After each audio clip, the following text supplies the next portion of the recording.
জীবনের ভাগ রয়েছে দুটো, একটা ছাত্র জীবন আর একটি কর্মজীবন।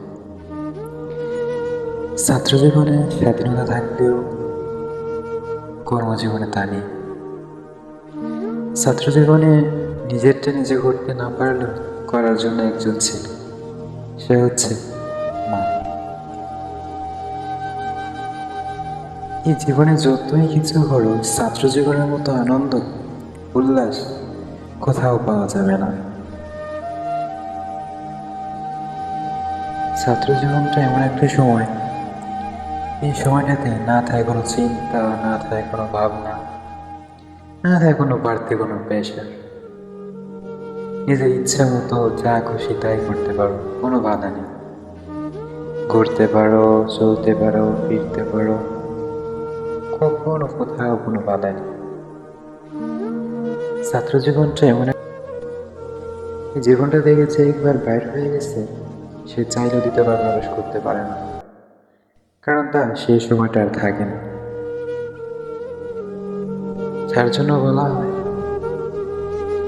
জীবনের শ্রেষ্ঠত্ব একটা সময় হচ্ছে ছাত্র জীবন। এই সময়টা কতই না মধুর, কতই না আনন্দের। ভোর সকালে এই পাখির কিচির মিচির ডাকি ঘুম ভাঙে, মা তখন ডাক দিয়ে বলে, তাড়াতাড়ি উঠ, বোরকা নিয়ে যেতে হবে। বোরকা নিয়ে থেকে আসার পর তাড়াহুড়া করে নাস্তাটা বের করে দিয়ে খাইয়ে বলে, যা এখন স্কুলে যা। এই যে একটা পথ চলা, এই পথ বলতে জীবনটাতে যখন আমরা প্রথম প্রবেশ করি, তখনও কেঁদে প্রবেশ করি, যখন বাইরে হয়ে আসি তখনও কেঁদে আসি। এর কারণটা কি জানো? যে জিনিসটাতে কান্না দিয়ে শুরু হয়, সেই জিনিসটা শেষও কান্না দিয়েই হয়। তবে সকল কান্না দুঃখের কান্না না, কিছু কিছু কান্না সুখের হয়ে থাকে। স্কুল জীবনটাতে প্রবেশ করা, সেটা ছিল আসলে আমাদের কাছে কষ্টের। কেননা এখানে গেলে পড়তে হবে, শিখতে হবে, জানতে হবে, তা আমরা চাইতাম না। কারণ আমরা ওই বালুর মধ্যে, ধুলোবালুর মধ্যে খেলে শান্তি পাই, পড়াশোনায় কি আর ভালো লাগে সেটা চাই না। যখন আস্তে আস্তে স্কুল জীবনে প্রবেশ করি, প্রাইমারি স্কুল জীবন, সেখানে আস্তে আস্তে ক্লাস 3-4 যখন চলে যায়, তখন সবার সাথে একটু অন্যরকম বন্ধুত্ব হয়ে যায়, পরিচয় হয়ে যায়, যেখানে সবাই আড্ডা, দুষ্টামি ইত্যাদি অনেক কিছুই দুষ্টামি করে থাকি। তখন ওই যে বালুতে পড়ে খেলা, সেই সময়টা আর মনে থাকে না। তখন এই ছাত্র জীবনটাই ভালো লাগে। যখন আস্তে আস্তে 5 পাস করে হাই স্কুলেতে চলে যায়, তখন ওইখানে আরো বেশি ভালো লাগে। তখন একটু কষ্ট হয়, প্রাইমারি স্কুল জীবনটা ছেড়ে আসলাম। সেখানে হয়তো বন্ধুত্বের সম্পর্কটা ছিল অল্প, হাই স্কুলে গিয়ে সে একটু বেড়ে যায়, নিজের মধ্যেও পরিবর্তন আসে, বন্ধু বান্ধবের সংখ্যা বাড়ে। যে সবচাইতে ছাত্র জীবনের মধ্যে বেস্ট একটা যে সময়, সেটা হচ্ছে হাই স্কুল জীবন, ক্লাস 6 to 10। এই সময়টার মধ্যে যে আরও একটা ভাগ আছে, সেটা হচ্ছে ক্লাস 9 and 10, এই 2টা বছর। মানুষের জীবনে, ছাত্র জীবনে সকল স্মৃতি ভুলে গেল, এই 2টা বছর স্মৃতি করার সময় বলতে পারে না। সেটা আমি, যেরকম আমি পড়াশোনা করতাম, আমার সবচেয়ে একটা বেস্ট আমার লাইফে স্কুল, সেটা হচ্ছে আমার সম্মানীয় উচ্চ বিদ্যালয়। এই স্কুল জীবনটাতে 9-10 বছরটা আসলে এতটাই মজার, এতটাই মধুর ছিল যে আমার আজও মনে হলে ইচ্ছে করে ফিরে যেতে সেই সময়টাতে, কিন্তু চাইলেও তো সম্ভব না। এই যে জীবন থেকে চলে যাওয়া দিনগুলো কখনো ফিরে আসে না। কিছু কিছু সময় আবার চাই ফিরে যেতে, কিছু কিছু সময় চাই ফিরে আসুন, কিন্তু তা কখনো আসবে না। আবার কিছু কিছু জিনিস চাই জীবন থেকে যা গেছে সত্যি ভালোর জন্যই গেছে, কখনো ফিরে না আসবে। তবে এই কথাটা ছাত্র জীবনের সাথে কখনোই মিলে না। সবাই চায় ছাত্র জীবনে ফিরে যেতে। প্রতিটা মানুষের আনন্দ উল্লাসের সময়টা হচ্ছে ছাত্র জীবন। এই সময়টাতে এত আনন্দ করে, এত উল্লাস, যে সেটা কখনো বই প্রকাশ করার মতো না। যদি কেউ স্কুলে একদিন না আসে, তখন কি যেন একটা মিস করতেছি লাগে। ক্লাস 1 থেকে 6 থেকে ক্লাস 5 পর্যন্ত মা বাবা সবাই বললে তো কি স্কুলে পাঠাতো, কিন্তু যখন হাই স্কুল জীবনে প্রবেশ করে তখন আর কোনো ছেলে মেয়েকে বলে স্কুলে পাঠাতে হয় না। যদি কোনো ছেলে মেয়েকে বলা হয় যে বাবা তুই আজকে স্কুলে যাস না, আমার সাথে একটু বাড়িতে কাজ করিস, বলে কি মা বাবা আজকে স্কুলে যেতে হবে, না হলে স্যার পিটুনি দেবে। কিন্তু যখন মা বলেছে আচ্ছা ঠিক আছে তো আজকে কল দিয়ে বলে দিই, তো আজকে তুই আমার সাথে কাজটা কর, তখন বলে না মা আমি তো আমার বন্ধুর কাছে খাতা লিখে চলে আসছি। এই যে একটা ছাত্র জীবনের আকাঙ্ক্ষা, মিথ্যা বলে হলো চলে যাওয়া, সেটা হচ্ছে কি মানে আনন্দের উপর ডিপেন্ড করে।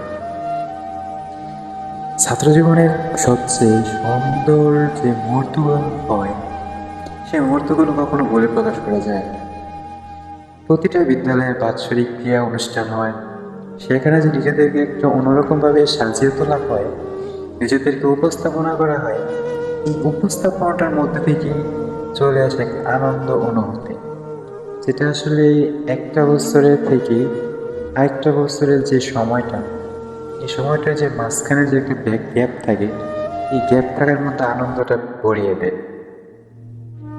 যাই হোক, বলতেছিলাম যে ছাত্র জীবনের শ্রেষ্ঠত্ব এতটাই মুহূর্ত, যেটা আসলে থাকাকালীনও বোঝা যায়।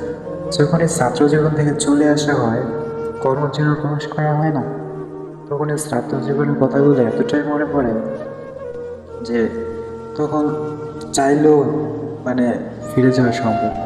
কিন্তু খুব ইচ্ছে করে ছাত্র জীবনে চলে যেতে, যে তখন বলে কেন বড় হয়েছে না, বড় হয়েছি আজ কর্মজীবনে জড়িয়েছি, মিস করিতেছি ছাত্র জীবন, পাবো না আর কখনো এই আনন্দময় ফল। এই জীবনটা আসলে কি, সেটার ব্যাখ্যা কখনো বলে সম্ভব না। এক ধাপ থেকে অন্য ধাপ, অন্য ধাপ থেকে অন্য ধাপ, এভাবে চলে যাচ্ছে প্রতিটি মানুষের জীবনের ধাপ। কর্মজীবনে প্রবেশ করার পর ছাত্র জীবনের কথাগুলো বেশি মনে পড়ে। মনে পড়ে সেই প্রিয় শিক্ষকগুলোর কথা, মনে পড়ে সেই বন্ধু বান্ধবগুলোর কথা। হয়তো সময়ের সাথে সাথে অনেকেই হারিয়ে যায়, কিন্তু সেই বন্ধু বান্ধবগুলোর স্মৃতি সারাক্ষণ বেঁচে থাকে মনে। একটু নিয়ম একা হলে মনে হয় সেই কথাগুলো, কিন্তু পাওয়া যায় না। কারণ সবাই এখন নিজেদের কেরিয়ার গঠন নিয়ে ব্যস্ত। কিন্তু আমাদের মতো মধ্যবিত্ত করে ছেলে মেয়েরা চায় লেখাপড়া করে অনেক উপরে যেতে, কিন্তু পারে না। তার কারণ জানেন কি? আমরা মধ্যবিত্ত। তাই মধ্যবিত্তদের পড়াশোনা নিয়ে আমি একটা কথাই বলি, যদি কখনো দেখেন যে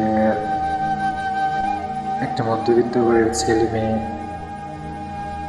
ছেলেদের কথা বলতে গেলে ছেলেদেরকে যখন এসএসসি এইচএসসি পাশ করে যখন কর্মেতে, ছেলেদেরকে এইচএসসি পাশ করে কর্মজীবনে পাঠিয়ে দেয় না, তখন তার বাবা মার ভিতরেও কষ্ট থাকে যে আমার ছেলেটাকে এ পর্যন্ত নিয়ে আসলাম, আর একটু হলে হয়তো ভালো কিছু করতে পারে। কিন্তু একটা কথা আছে না, পরিস্থিতি মানুষকে বিরোধাস বানিয়ে দেয়। এই যে পরিস্থিতি আসলে সবকিছু হার মানিয়ে দেয়। সেজন্য প্রতিটা মধ্যবিত্ত ঘরের ছেলে মেয়ে পিতামাতা তাদেরকে যেন কেন পড়াশোনা করে এখন আর মনে হয় যে যদি কখনো ছেলে মেয়ে পড়াশোনা করে প্রতিষ্ঠিত হোক, কর্মজীবনে যেটা করে প্রতিষ্ঠিত হোক, ইনশাল্লাহ একদিন প্রতিষ্ঠিত সবাই হবে, সবার জন্য দোয়া করি। এই যে প্রতিষ্ঠিত হওয়ার পর তোমার বাবা মা, আমার বাবা মা আরেকজনের বাবা মা একসাথে বসে গল্প করবে যে আমার ছেলে আজ লেখাপড়া করে প্রতিষ্ঠিত হয়েছে, এত টাকার মালিক হয়েছে, অনেক বড় হয়েছে। হ্যাঁ, সেটা শুনতে খুশি লাগে। তখন এই যে মধ্যবিত্ত করে ছেলে মেয়ে যখন বলে যে আমার ছেলে প্রবাসী গিয়ে প্রতিষ্ঠিত হয়েছে, কর্ম করে প্রতিষ্ঠিত হয়েছে, তখন তার সাথে যেন একসাথে বসে বলতে পারেছে না, আমার ছেলেও এইচএসসি কমপ্লিট করেছে, এসএসসি কমপ্লিট করেছে, পড়াশোনা করেছে। এমন তো নয় যে আমার ছেলে মূর্খ, হয়তো পারিনি করাতে, সেটা আমাদের ব্যর্থ। কিন্তু তোমার ছেলে হয়তো পড়াশোনা করে প্রতিষ্ঠিত হয়েছে, তোমার ছেলেও শিক্ষিত। আমার ছেলে দূরপ্রবাসে এসে প্রতিষ্ঠিত হয়েছে, আমার ছেলেও শিক্ষিত, কিন্তু প্রতিষ্ঠিত তো হয়েছে। তো এটাই বলবো ভাই, যে মধ্যবিত্ত করে ছেলে মেয়ে যদি কখনো অল্প পড়াশোনা করে দেশের বাইরে কর্মের জীবনে দেশে হোক যেখানে জড়িত হয়ে যায়, ওদের পিতামাতায় কখনো বলবেন না যে ছেলে মেয়েকে এতটুকু লেখাপড়া করাইলে আর অল্প একটু করাইলে কি হইতো, হয়তো অনেক কিছু করতে পারত। ভাই, সবাই বলবে কিন্তু সাপোর্ট দিবে না কেউ। এই পর্যন্ত আসা একটা পিতামাতাই বুঝে কতটা কষ্টকর। হয়তো আপনাদের ছিল, তাই আপনারা করাতে পারেছেন। মধ্যবিত্ত করে ছেলে মেয়েদের যখন ছেলে মেয়েটা বড় হয়ে যায়, তখন ভরণ পোষণের দায়িত্বটাও বেড়ে যায়। তখন এই দায়িত্বটা যখন পোষাতে না পারে, তখন পিতামাতার মনে কষ্টই থাকে। যার কারণে এই স্বল্প সীমিত লেখাপড়া করে দেশের বাইরে পাঠিয়ে দেয় বা কর্মজীবনে লাগিয়ে দেয়। যাই হোক, সবাই সকল ছাত্র জীবনের কথাগুলো কখনো ভুলে যেও না। সবাই সবার জন্য দোয়া করবে। ধন্যবাদ।